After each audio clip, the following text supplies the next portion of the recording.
Good evening. Welcome to Left, Right and Centre. I'm Vishnu Shom. On the show tonight, at a time when you thought, like so many around the world, that we had won the war against COVID, comes the depressing news that Omicron, the new World Health Organization designated variant, may be many times as transmissible as Delta, the strain of COVID that claimed lakhs of lives.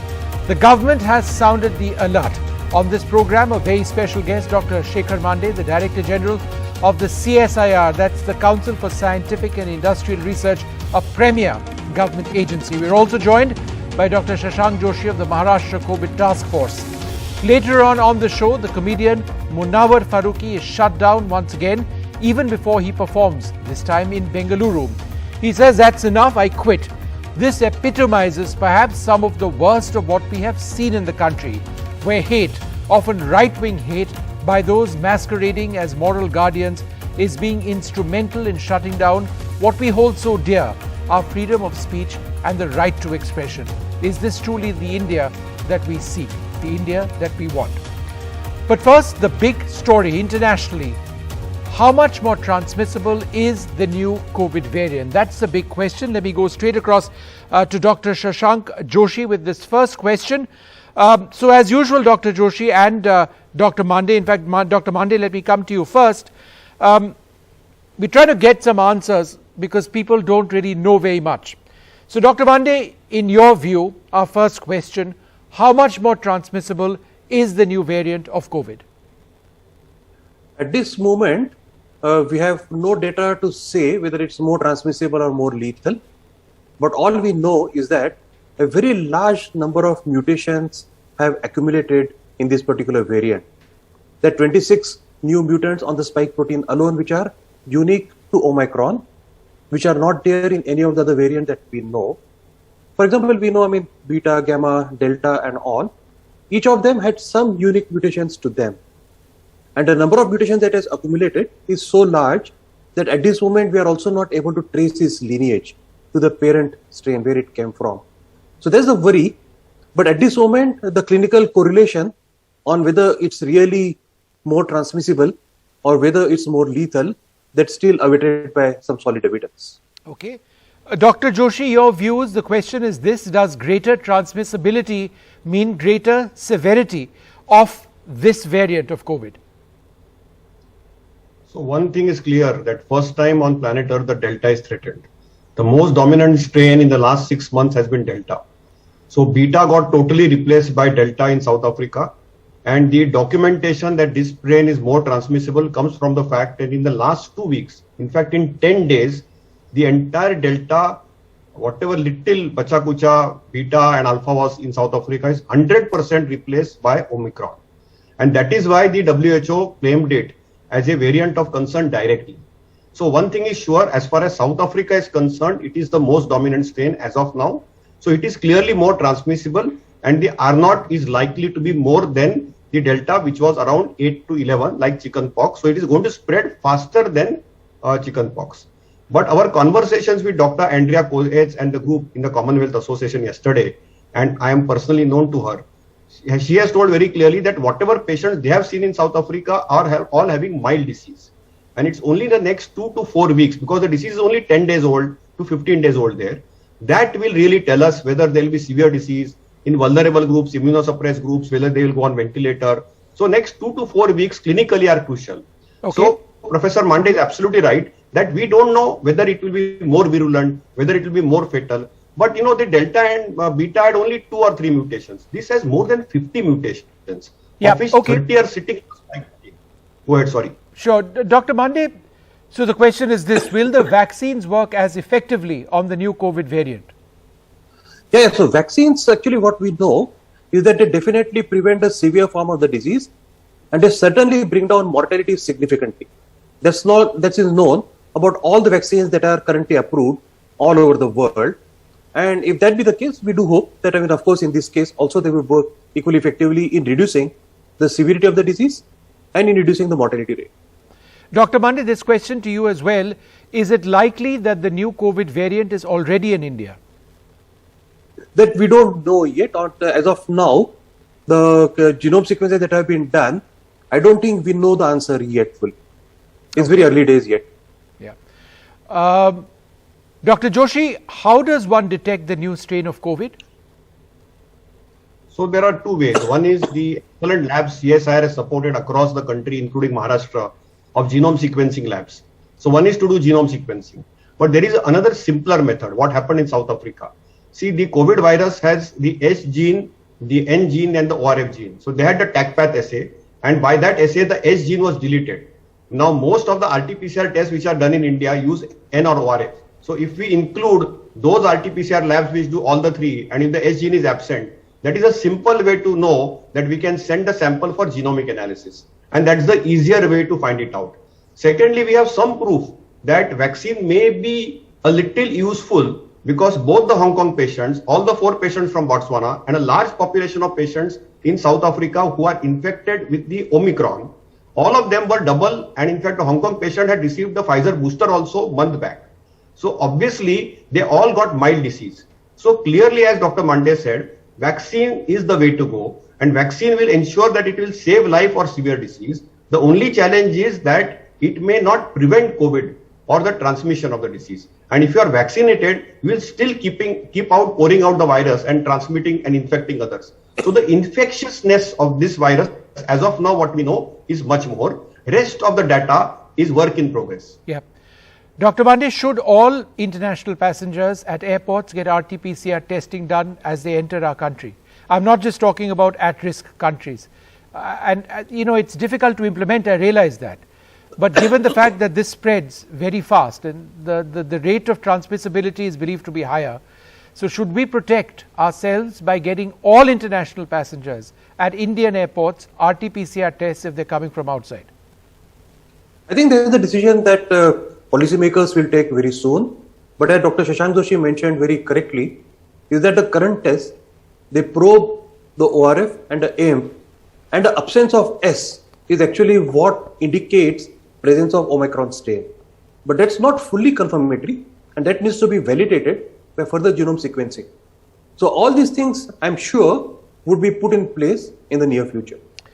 Dr. Mande, how long does it take to genome sequence an Omicron variant from the point of detection in an RT-PCR test? So if there's a passenger in Delhi airport who tests positive, genome sequencing is attempted, then what happens? How soon before we know? See, if you have to sequence an individual genome, it takes less than a day. But normally what happens is you collect a sample, you transport it to the location where it is to be sequenced. Then typically we pool the samples, sequence them and analyze them. That takes anywhere between 2 to 4 days. Okay. Dr. Joshi, do we have, because we've been trying to fix this, enough genome sequencing facilities now on stream, online in India to be potentially available to deal with the surge of cases? I think so. I think we have reasonable, but there may be a role of commercializing genome sequencing in private sector. So if the the next 2 to 4 weeks, we'll need to have patients. And if we see that the strain has entered India and we need a larger genome sequencing, then probably we'll need to do more capacity building. But currently, the CSIR has both the technical know-how, they have supported a lot of our states, including Maharashtra, and they have the ability to throughput it. In fact, I would correct Dr. Mande. In fact, they have given us results in Maharashtra state from IGIB in 48 hours when we wanted them, when we were suspecting the so-called Delta plus. And we really understood that they gave us the answer that it was not Delta plus, it was actually Delta minus. And the AY went on to do so. Every month and every week we are going to get new strains. So there is no need to panic. But yes, the reason we got concerned about Omicron is because it replaced the full Delta in South Africa. So we need to be vigilant. But the genomic sequencing labs currently, lot of national labs are doing it. For example, let us take the example of Maharashtra. In Kasturba Hospital, we have a genome sequencer. At BJ Medical College, we have a genome sequencer. We have Dr. Mande's NCL now offering, and NCCS offering genome sequencing. We have NIME from ICMR offering genome sequencing. And we have the largest genome sequencing lab probably on planet Earth at IGI, which Dr. Anurag Agarwal heads under the direction of Dr. Mande. So we have that capacity and we have ability to upscale it. For example, when RT-PCR started, we only started with 2. And we were able to upscale it to 500 labs in Maharashtra. Right. Similarly, across India also we were able to upscale it. So I think that capability and the know-how is there to upgrade if needed. Okay. Right now, I think it is not needed because number of samples are going to be small. And currently, if you look at the estimates, around 800 people have arrived in the last 2 weeks from South Africa, or maybe 1,000 as far as Mumbai and Maharashtra is concerned. So one needs to be vigilant. One needs to make telephone calls on them. The public health officials are very much in place, and Government of India and Government of Maharashtra both have put some very stringent SOPs in place so that we are able to track them and test them. And most of these cases will still be Delta, if you ask me. Right. You know, like in Bengaluru, there was a scare on the airport. And 2 people were detained. They were COVID positive. But the genome sequence result is out and they both are negative. All right. Well, that gives us some preliminary answers to some preliminary questions. I'd like to thank you both very much for joining us. I suspect this is going to be a point of conversation for some time. Let's just hope that it's not as dangerous as Delta was. We don't know the exact correlation of severity and transmissibility in the case of this variant of COVID. Moving on. In a controversial decision, the Bengaluru police have asked the Good Shepherd Auditorium to cancel the comedian Munawar Farooqi's stand-up show in light of threats from Hindu vigilante groups. Munawwar's show was to be held today. The organizers said 700 tickets had been sold. Munawar Siddiqui is a stand-up comedian from Gujarat. He was arrested in 2021 by the Indore police. Soon after, a BJP MLA's son said that the jokes that he was going to crack, he never cracked them, at a local show were offensive. Now, in the letter to the police in Bengaluru, there's this letter where it has been told to the police that Farooqi's show, Dongri to Nowhere, is problematic because he's a controversial figure. That's apparently good enough to stop the show. And so this letter was actually sent across to the auditorium where this was the producers of this.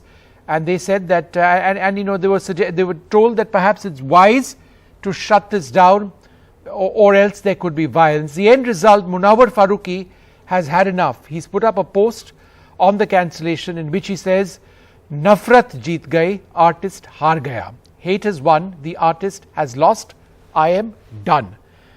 Is this the India that we want, where comedians cannot perform anymore because they are threatened?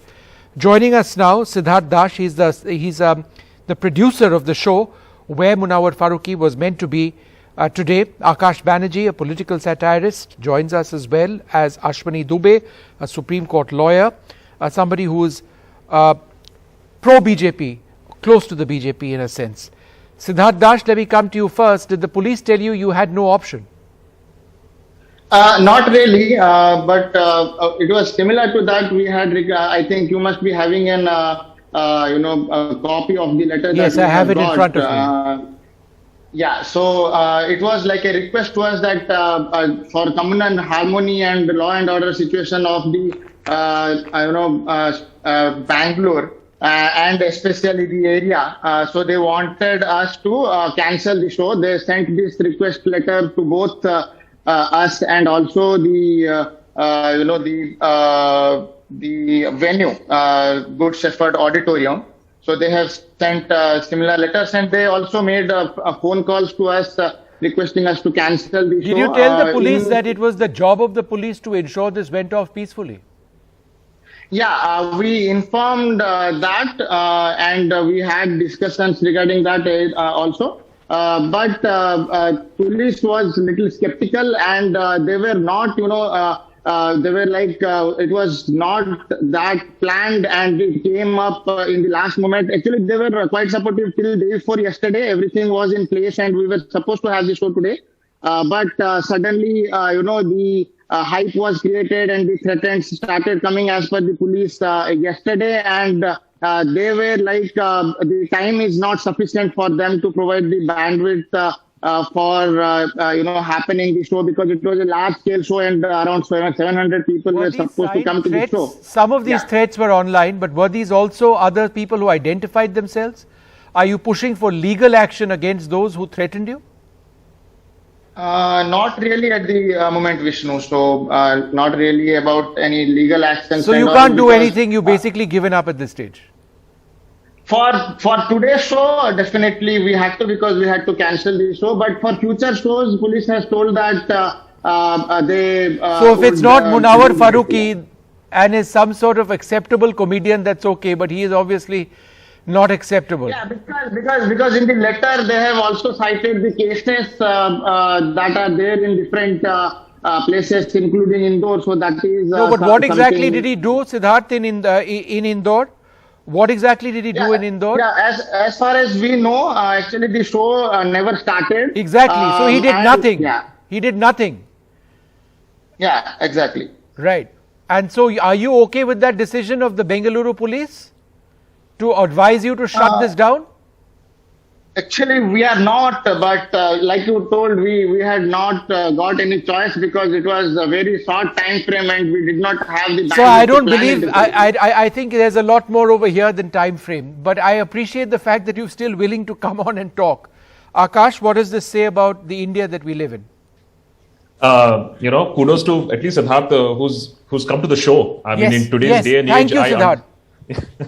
In today's day and age, I understand a lot of comedians are also not wanting to come to television studios to even talk about this. Who wants to get into all this fachida, all this complication? Vishnu, every time this is happening, you guys call me over. So just a few days ago, we were discussing Veer Das. Now we are discussing this. Make sure you do one debate when my turn comes, please. One debate, because it's become so frequent. So my only point is, and I just seriously wanted to put this out: if everybody has gone ahead and said that, okay, you eat this, you meet this, you marry this, you fall in love here, you wear this, then why don't you just issue guidelines? This is what you can do comedy on, this is what you can't talk about, and then we'll be all very happy. Every other day you are having a complaint, every other day there is an FIR that is being filed. We are all living in a state of flux. Might as well just issue the law, maybe Article 56 of the Constitution, Section 56 or something like that, where you are not supposed to comment on anything that is wrong. And more on a rather distressing note, this is exactly what happened in the farmer agitation also. There, at least the farmers stood up. Here you have a classic case of nothing being made into so many things.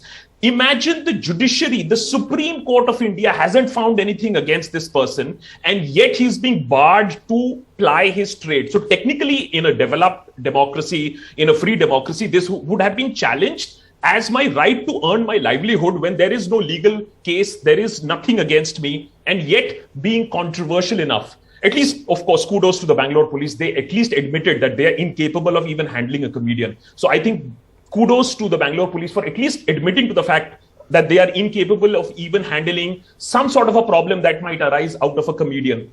Gives us a lot of confidence in the security apparatus of this country. Ashwini Dubey, this is what the police had to say in that letter. There is credible information that several organizations opposing the stand-up comedy show performed by Munawar Farooqui could create chaos and could disturb the peace and harmony, which may further lead to law and order problems. The Bengaluru police evidently cannot handle goons targeting a comedian. Is it worth having them as a police force? Thank you, Vishnuji, for having me here. Vishnuji, India is a rich, diverse country with diverse culture, and it has many religious beliefs. It is the duty of every individual to respect the other's beliefs and not hurt by showcasing talent by way of art. Government authorities. You decide that, police, sir. Or how are can anybody duty bound decide to- that? May I, with due respect, Vishnuji, I'll take 40 seconds. Government authorities are duty bound to ensure that the peace prevails, and if any chances of unrest detected, the administration may regulate or cancel the permission granted. This is the law settled by the Supreme Court. What has happened, respected Vishnuji? Few recent instances have created problem in the society, like the Indore issue. It was found that by the police theory that he has violated the constitutional freedom by targeting certain performing, class sir? of beliefs. In Indore, he never which performed. to my view, may not fall within the liberty granted under the Constitution, and it is not the artistic expression and creative freedom. But sir, he In wasn't previous- allowed to express himself artistically in Indore. And Yes. he wasn't allowed to express himself police artistically festival. here. In both cases, he was threatened. In the Indore case, he was locked up. Eventually, he was released. And he was found to be entirely innocent. The matter is still under investigation, Vishnuji, and still until and unless the court comes to the conclusion that the offence registered against him, because he is on bail, case has not been quashed against him. Right. So unless and until So a court comes case to the conclusion about that he has something not that violated- he may have said, but he never said, has not been quashed. This is what the law of the Therefore, country says. it is okay for you, sir, as a respected Supreme Court lawyer, to actually say that that legal process is all right, that it is fair. Sir, we have to, once a FIR is registered, unless and until courts come to the conclusion that the person has committed or not committed the offense, we have to go by the law. Right. Sir, So the law, there there is also something known as the spirit of the law. And the law is also designed in our country to defend that one book you are sworn to oath on. That is the Constitution of our country. That is our religious book. That is our holy Bible, sir. On the one hand, right? with due respect, another 20 seconds, Vishnuji. With one hand, Article 19(1)(a) of the Constitution of India gives us right for freedom of speech, expression, Yes, artistic precisely. freedom or any other freedom. 19 to put a reasonable restriction. But As why? I said, What has he India done is a diverse that you would country place that with- restriction, Ashwini ji? So we have to respect Ashwini ji, other the man has sentiments. not spoken.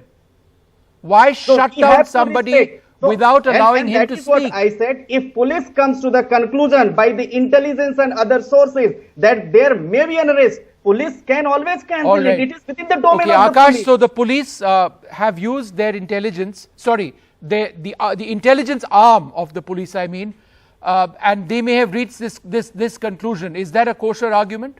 No, I completely agree with Ashwani ji. I mean, he's made such a fabulous point. I wish that this point is taken to a broader context. He's absolutely right. The case is not over. The man is on bail and there could be a problem and therefore he should not be allowed to perform. I just wish that this is actually taken forward and applied to the honorable ministers sitting in parliament, all the MPs sitting in parliament. We'll really have a lot of space in the parliament that if people out on bail are not allowed to trade or ply their profession, the point is that we can continue having this discourse and debate, Vishnu. Nobody's going to budge from his position. Ashwani ji is going to stick to his guns. I'm going to stick to mine. He may also stick a case on me. So that's not the point. The point is, look at the slope that we are in. And, that is what is worrying, Vishnu.